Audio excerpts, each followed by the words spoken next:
Like share and subscribe करें हमारा channel प्रभु कृपा एस्ट्रोलॉजर। नमस्कार दोस्तों मैं रत्नेश दीक्षित अपने YouTube चैनल प्रभु कृपा एस्ट्रोलॉजर में आप सभी का बहुत बहुत स्वागत करता हूं।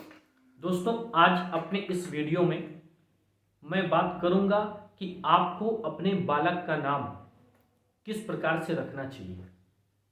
अक्सर लोगों को जब अपने पुत्र का नाम रखना होता है तो उनके सामने यह समस्या आती है कि कैसे नाम का चयन किया जाए। दोस्तों आपके इस प्रश्न का उत्तर देने के लिए मैं आपको श्रीमद् भागवत की एक छोटी सी कथा सुनाना चाहूंगा। दोस्तों श्रीमद् भागवत में एक कथा आती है अजामिल ब्राह्मण की। दोस्तों अजामिल शुरुआत में तो एक अच्छा संस्कारी ब्राह्मण था, परंतु कुछ वर्षों बाद एक गणिका के संपर्क में आने से वह चारित्रिक रूप से भ्रष्ट हो गया और विभिन्न प्रकार के अवगुणों के वश में हो गया। और एक दिन जब वह उसी गणिका के साथ अपने पारिवारिक जीवन को गुजर बसर कर रहा था, उसी समय उसके यहाँ पर कुछ संत आए। उन संतों की उस अजामिल की पत्नी ने बहुत ही सेवा किया।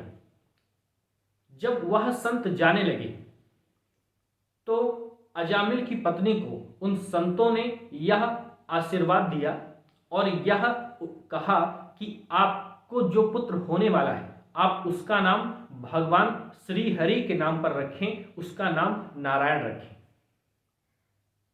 और जैसे उस यह कहने के बाद वह संत भगवान अपने निवास को चले गए और समय बीता। जैसे अजामिल को एक पुत्र हुआ तो उन्हीं संतों के कहने पर अजामिल तथा उसकी पत्नी ने अपने उस पुत्र का नाम नारायण रखा। समय बीतता गया।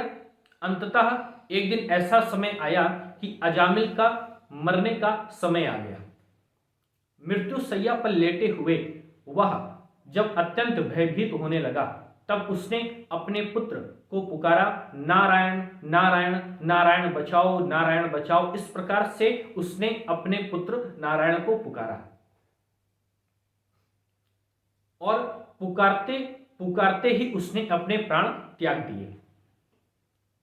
यह सुनकर भगवान श्री हरि नारायण के दूत वैकुंठ लोक से उसके प्राण लेने आ गए तथा उसी समय उसका प्राण लेने यमदूत भी वहां पर आ गए।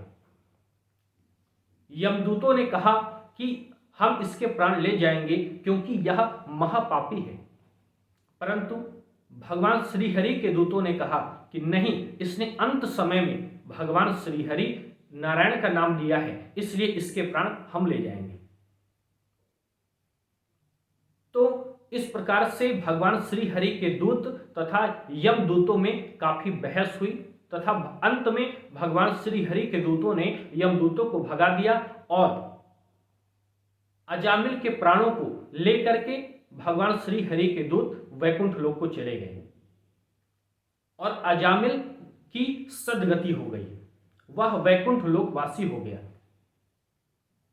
दोस्तों इस छोटी सी कथा से यह शिक्षा मिलती है कि उस अजामिल ने, जो कि पापी था, परंतु उसने भगवान को न बुला करके भी केवल अपने पुत्र को पुकारा था जिसका नाम नारायण था, और भगवान को अप्रत्यक्ष रूप से बुलाने पर भी भगवान के दूत आए और उसको अपने लोक में लेके चले गए, अर्थात उसकी सद्गति हो गई। तो दोस्तों आपको भी चाहिए कि आप अपने पुत्र का नाम भगवान के नाम पर रखें, उसके सार्थक नाम रखें जिसका कोई अर्थ निकलता हो। निरर्थक नामों का प्रयोग ना करें, उसके जीवन को निरर्थक ना बनाएं। यदि आप ऐसा करते हैं, उसका सार्थक नाम रखते हैं या भगवान के नाम पर रखते हैं, तो इसी प्रकार से आप भी दिन भर भगवान के नाम का उच्चारण करेंगे और अनायास ही आपसे शुभ कार्य होते रहेंगे। तो दोस्तों अब जब भी आप अपने पुत्र का नामकरण करें तो इस बात को अवश्य ध्यान रखें। दोस्तों कहा गया है, जन्म जन्म मुनि जतन कराही, अंत राम कही आवत नाही, कि जन्मों जन्म लोग ऐसा अभ्यास करते हैं परंतु अंत समय में भगवान का नाम नहीं निकलता। तो यदि आप अपने सगे संबंधियों का नाम, अपने पुत्र का नाम भगवान के नाम पर रखेंगे तो निश्चित रूप से आप उसके नाम का उच्चारण करेंगे और आपका कल्याण होगा। तो दोस्तों हमारा यह वीडियो आपको कैसा लगा कमेंट बॉक्स में जरूर बताइएगा, तथा वीडियो को लाइक और शेयर करना तथा चैनल को सब्सक्राइब करना मत भूलिएगा। जय श्री वेणी माधव।